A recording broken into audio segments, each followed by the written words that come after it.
Wrigley's Spearmint Chewing Gum, the refreshing, delicious treat that gives you chewing enjoyment, presents for your listening enjoyment.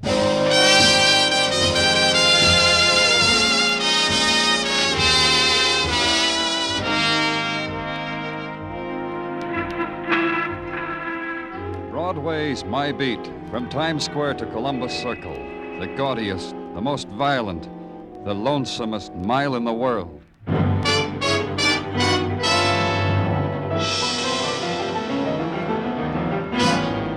Broadway's My Beat, the thrilling drama of murder and mystery and the people who walk the Great White Way, with Larry Thor as Detective Danny Clover.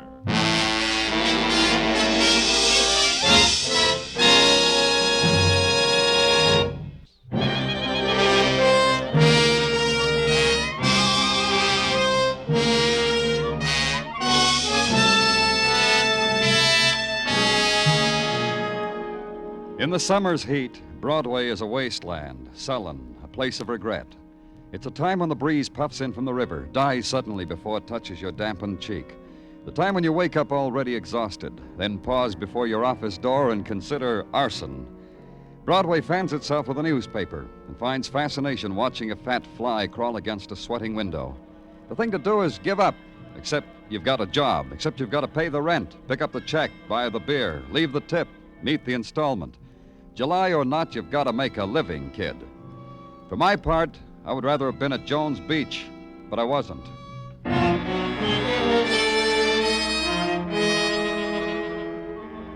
The apartment was expensive, but something had gone wrong. The upended furniture, the torn drapes, the slick paintings abstracted into crazy angles against the wall, the empty liquor bottles.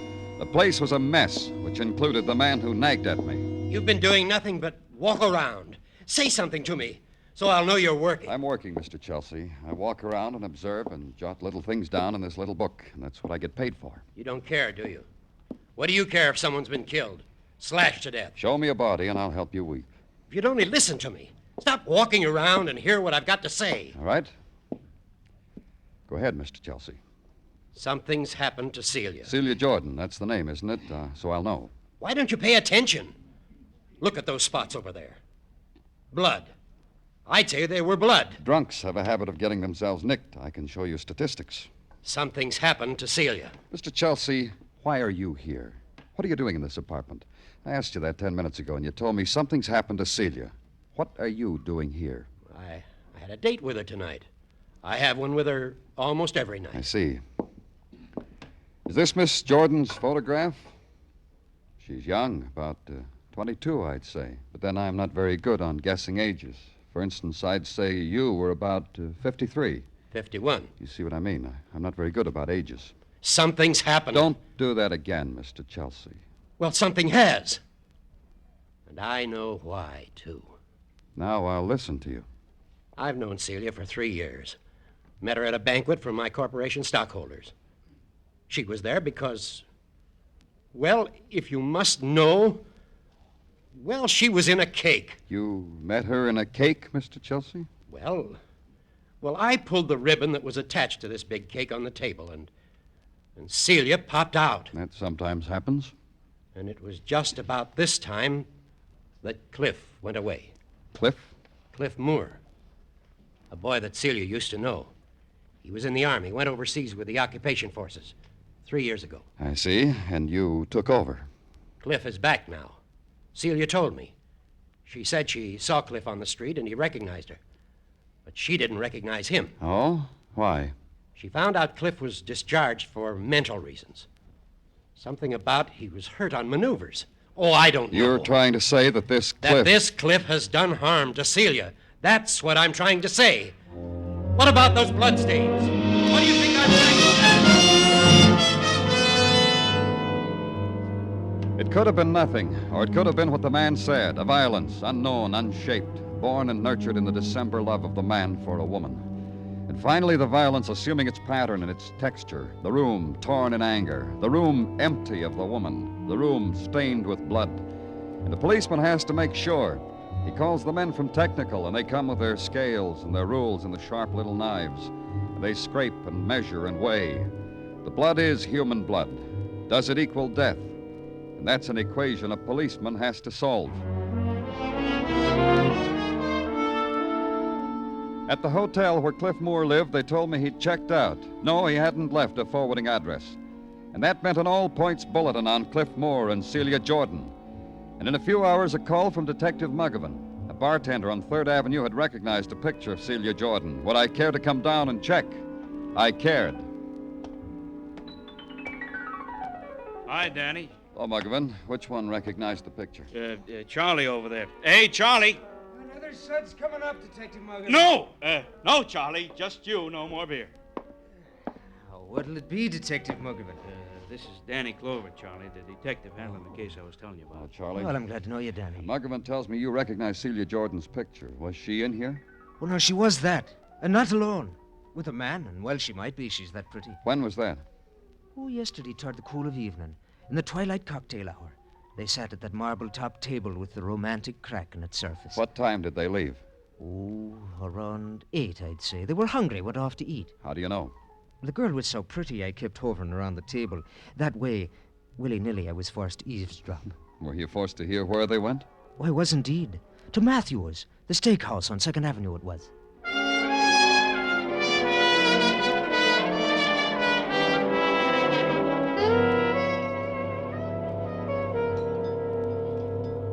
You waited on this girl? I'm certain of it. Of course, yes. Was she with anyone? She was. A young man. A nervous, temperamental type, I'd classify him.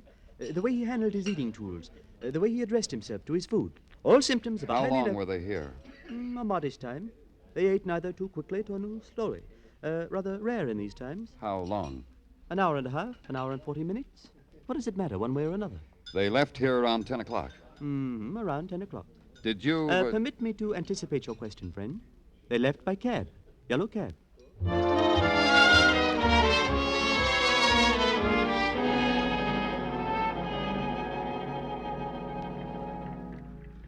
Yeah, I picked them up at a steak joint on 2nd. What's the matter? They committed something? Where'd you take them? To the girl's apartment on 63rd. Man tells me to wait. I wait. An hour and a half, 2 hours. My meter is abloom with money. Down he comes and spoils it all. Alone?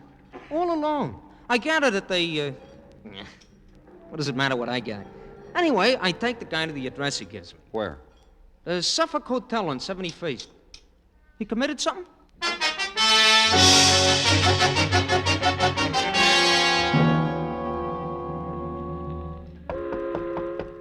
Yeah, come on in. Well, don't stand there. Come on in. You're Cliff Moore? I'll close the door and sit down, will you? We've been looking for you, Cliff. Now, that's mighty nice. The police. Oh, I know what. The census taker missed me. You know why we've been looking for you? Gosh. Huh? I don't know you well enough, so I said gosh. That's because my cigarette just rolled off the table. Step on it, huh? Thanks. You were looking for me. Why? Because of Celia Jordan. She's coming back to me on bended knee, and she's rousted the whole police department to find me. Good, sweet, four-square Celia. She's missing, Cliff. We found bloodstains in her apartment. That guy, that Paul Chelsea, beat her up? Oh, I'll bet she had fun. Cliff, we know you were with Celia last night. We know you took her home, spent some time in her apartment. Swell. What happened between you and her yesterday? Walked and talked and sipped a few and had a steak. You know, boy and girl, hand in hand. The things magazine ads are made of. What happened in her apartment? Oh, sad time. She had a smile all rehearsed to drag out for the occasion. You're a nice boy, Cliff, and we did have fun, but you're broke. The best you can expect is $50 a week if you're your type of successful. Anyway, Cliff, there's the thing. She didn't know how to say it, so she called it the thing. She said it in capital letters. About what? I got a medical discharge from the Army because I'm a nervous boy. Post-war Germany made me nervous. Also a live landmine during maneuvers. What else? I don't know. So you can't find Celia, huh? No, we can't. Now, when you find her, let me know if she needs any help. Sure. Don't run away, Cliff. You kidding? I sit here and run away all the time. Because I'm a nervous boy.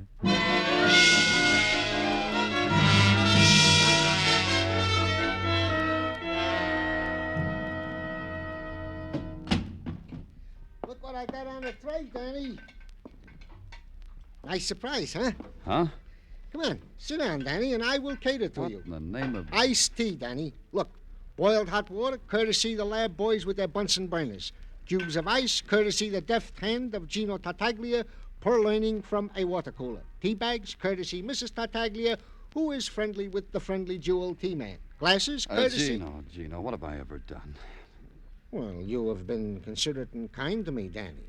So this is just a small token of the... Well, how do you want it? With or without lemon? With. The best way to fight the heat. Yeah, coming up, Danny. Gino? Yeah, I know. You want to know, is there any progress in the search for one Celia Jordan vanished? Possibly mayhem committed upon. Possibly deceased. Stop me if I'm wrong. No, go ahead. There is no progress. Anything else, Danny? No, I guess there's nothing else, Gino. Oh, excuse me. Certainly. Thank you. Danny Clover speaking. I understand you've been looking for me, Mr. Clover. Who is this? Celia Jordan. Are you all right? Not a mark on you, Mr. Clover, anywhere.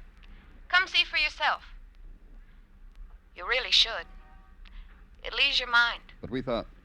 Where are you, Miss Jordan? At the Amsterdam Hotel on 34th Street, room 2412. I'll be ready for you.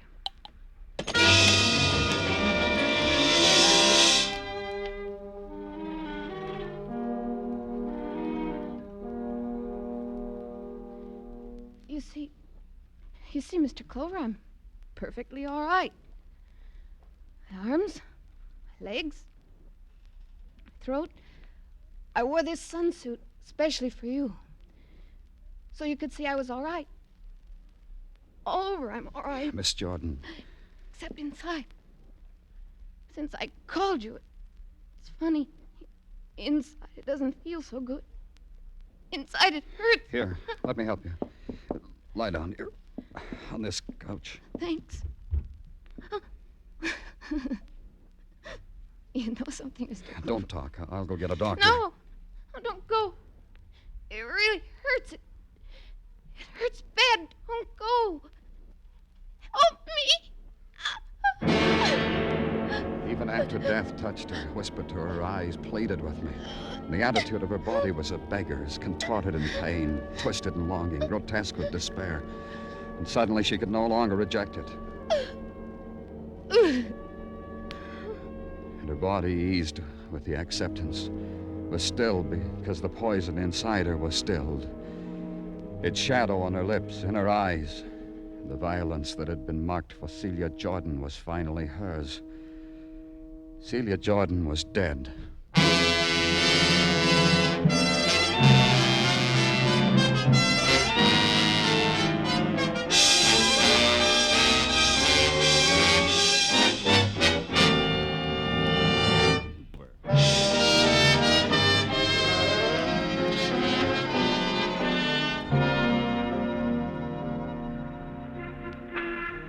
Summer begins its long dying, and Broadway reacts to the process about the same as anywhere else, with regret, with a smile and closed eyes. Except on Broadway, there'll be more things to remember, huh, kid? The evenings, just as twilight washed over you, and the lights on the Translux flicker like fireflies, and dance out the dance of how it is to be at war in the summertime. And the cool evening breeze from the air-cooled movie, refreshing, till the newsreel sends out a cold wind. You shiver and move to another place. Because in summer, a man needs something he can hold on to, something to latch onto, like the murder of that girl there in that hotel, in the sunsuit, poisoned, murdered, saying the last word she ever said into the ears of a policeman. And the next morning at headquarters, the policeman sits in his office, remembering her words, but finding in them no trace of a murderer's name. Then a door opens, and a voice that's welcome calls you. Danny? And it's Dr. Sinsky. Danny, this heat, this inferno, can take the heart out of a man. Well, sit over there by the window, Doctor. Yeah. Pretty girl might walk by and set a cool breeze in motion. Dreamer. Yeah, it's no good, huh, Doctor? We can't put it off, huh? No, Danny, that's why I'm here. Yeah. I wish it could be just a chat, but man wishes and death. The report on Celia Jordan. Poisoned? You were right, Danny. The girl was poisoned. What kind doesn't matter much. What matters is that there was enough to kill her. What pain must have been hers. How long? Poison that takes maybe 3 hours to act, with 5 minutes of terrible pain at the end. Anything else, Doctor? He asked me to examine her for a cut or a wound. Well? There was nothing, Danny. Her skin was not even scratched. Not even the shadow of a bruise. This is important? Yeah, because it might give me her murderer. Excuse me, Doctor.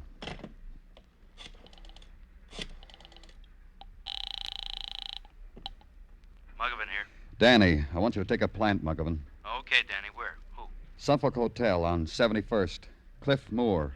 First Cliff Moore. Got it, Danny. This Cliff Moore, he murdered the girl? Maybe, but I don't think so. Oh? This is a day for riddles, huh, Danny? No, Doctor. This is a day where I get a choice. I get 2 suspects for the price of 1.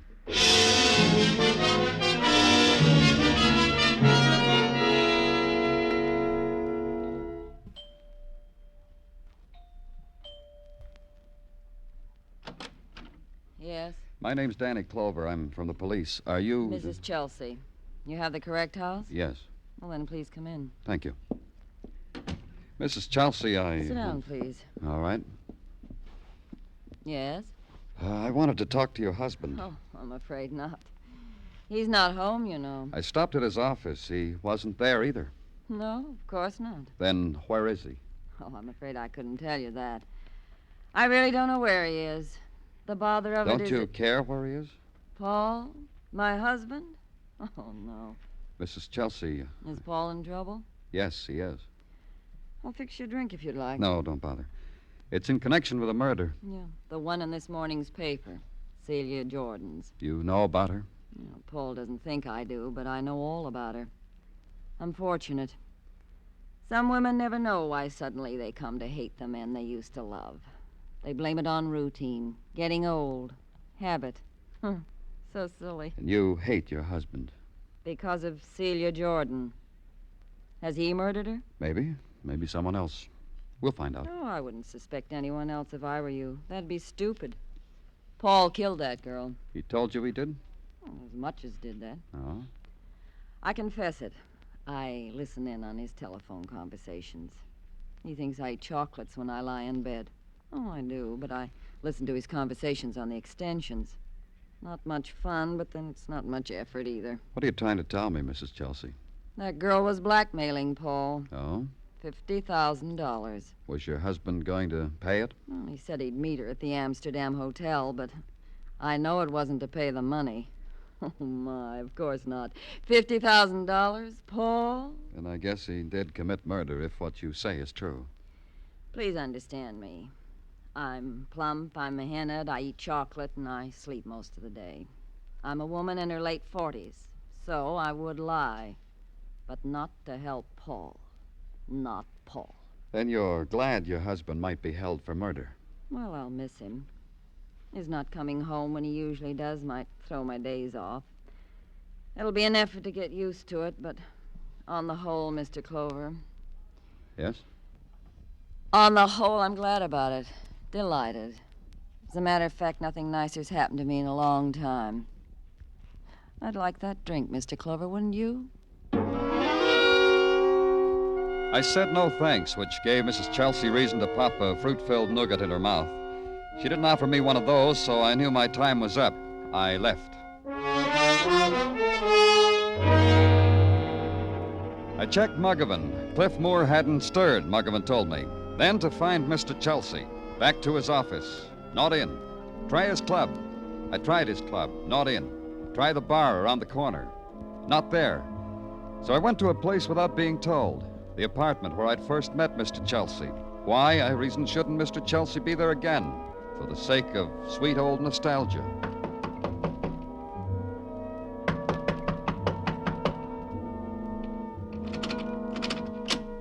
The door was open.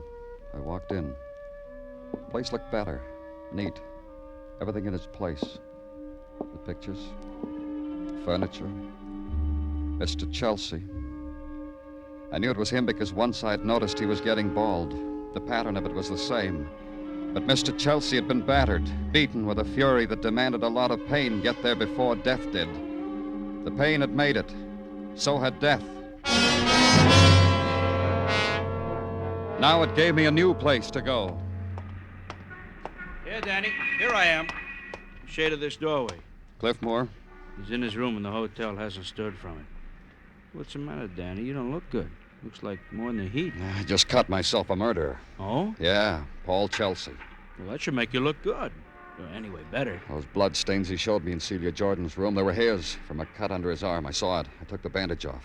So why so gloomy? You got him. He staged the whole thing, the room in a shambles, the blood stains on the floor. He figured killing was easier than paying blackmail, but he made a mistake. What's the matter with you, Danny? Of course he did, so Not that kind of mistake. He got himself beaten up, beaten to death, but for sure, with an andiron. Cliff Moore? I think so. Go back to headquarters, Muggavan. I won't need you anymore.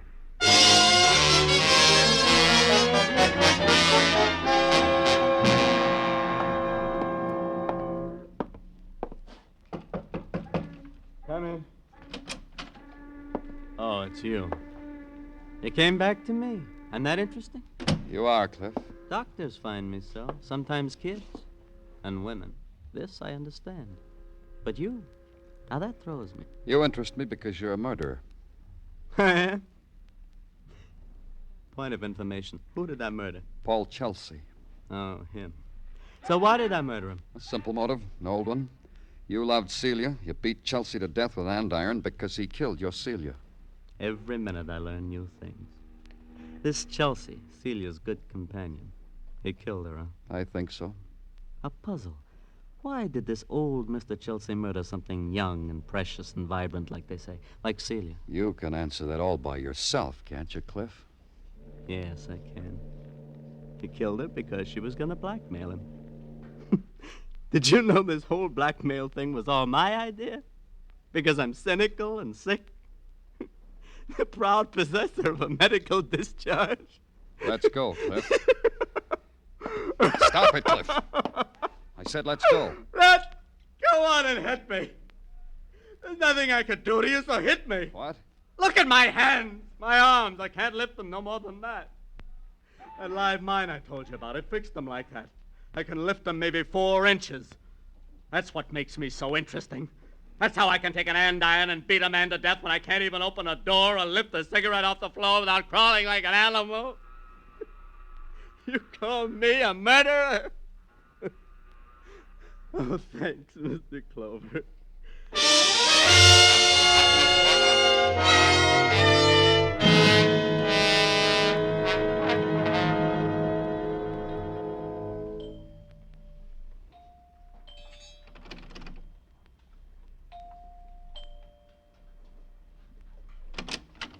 Oh, my. And I was just dozing off, too. What now? May I come in, Mrs. Chelsea? Oh, and I was just dozing off, too. I have to talk to you. Oh, please come in.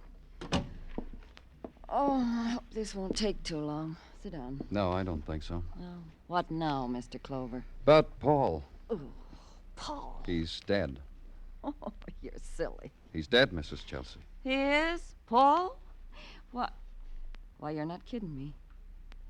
He really is, isn't he? Uh-huh. Well, you better leave me alone, Mr. Clover. The things I said about him, you won't believe me if I cry. No, I won't. Oh, I don't blame you. Please, please go away. Who killed him? You don't know? Who killed Paul? It was this way. Your husband murdered Celia Jordan. I told you that. Because she demanded blackmail. Because she threatened to tell you about what Paul had been doing. And I knew about it all the time. Errors. A comedy of errors. Tragedy. The blackmail was a scheme whipped up between Celia and her boyfriend, Cliff Moore. And this boy, this Cliff, he killed my husband. Why should Cliff do that? Why? Oh, my. You ask me that? A police? Yeah, that's what I asked you. Well, I think it's obvious, don't you? Paul kills his girl, Cliff shoots my husband. I didn't say your husband was shot. Oh. Your husband was beaten to death. Oh. Cliff beat him to death. You know, I've come to know your husband working on this case, peeking into small corners of his life. He was a man I can understand. I feel sorry for him. Tell me how, so I can feel sorry for him, too. I suppose I owe that to Paul. The man is 50. He knows it, realizes that the rest of his life has to be lived. Something he wanted all his life and missed. Something like that passes close to him. He clutches onto it. I don't understand you at all. Something like a beautiful girl, a sympathetic girl. Celia? You can't really blame him now, can you, Mrs. Chelsea? After all, He had his own home. He had me. What's wrong with me? Go ahead, tell me. I can take it. What's wrong? You couldn't hold your husband. Why? Why couldn't I hold him? Tell me why. Celia Jordan, young, beautiful, warm. Her mind was lithe, young. You filth, you like Paul. Was kind to Paul. Filth. Something he wanted all his life. Filth. Something he didn't have with you. Ah! That's why you killed him. Beat him and beat him and beat him until he was dead. He died too quickly. He wouldn't even give me that satisfaction. Filth! Let's go, Mrs. Chelsea.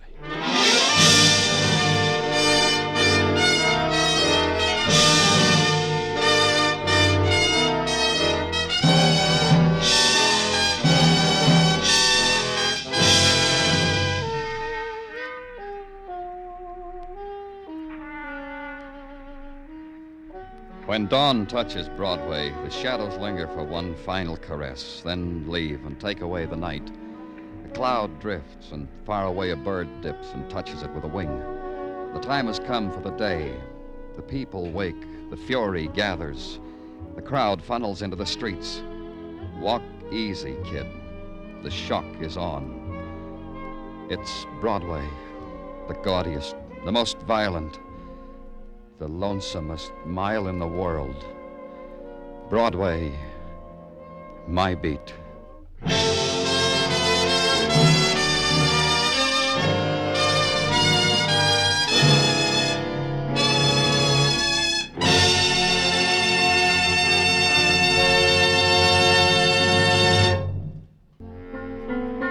The makers of Wrigley's Spearmint Chewing Gum hope you've enjoyed tonight's story and that you're enjoying Wrigley's Spearmint Gum every day. We invite you to join us next week at this time when Detective Danny Clover returns again with Broadway's My Beat. Broadway's My Beat, brought to you by Wrigley's Spearmint Gum, is produced and directed by Elliott Lewis with music composed and conducted by Alexander Courage. The program is written by Morton Fine and David Friedkin and stars Larry Thor as Detective Danny Clover with Charles Calvert as Tartaglia. Included in tonight's cast were Irene Tedrow, Joyce McCluskey, Jack Crucian, Earl Ross, Jack Edwards, and Tom Holland. Bob Stevenson speaking. This is CBS, the Columbia Broadcasting System.